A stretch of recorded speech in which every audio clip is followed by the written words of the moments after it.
Sources tell ABC News President Trump is preparing to mount his legal defense as the House moves forward with these steps to impeach the president for the second time, the first time this would ever happen in American history.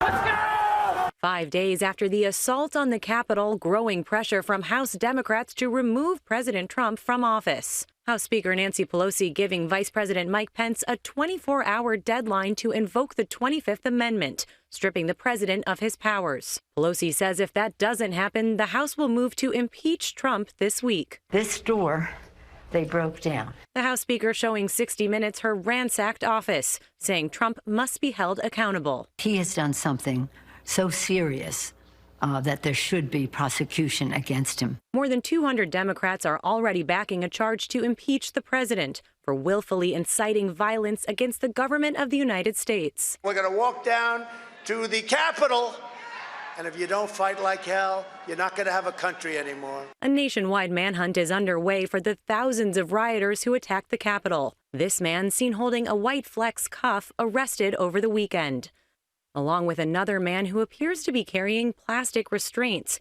raising questions about whether they intended to take hostages. A growing number of private companies are now reconsidering their ties to the president in the wake of the attack.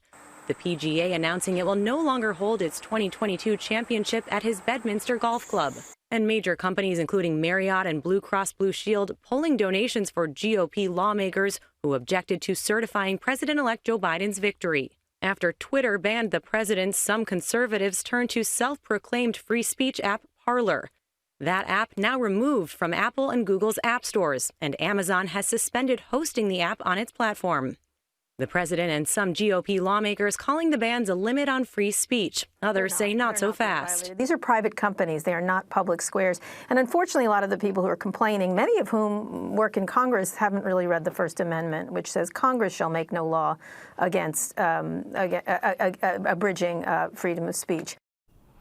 And David and Charlene, some companies, including JP Morgan, Goldman Sachs, and Citi, are suspending political donations altogether.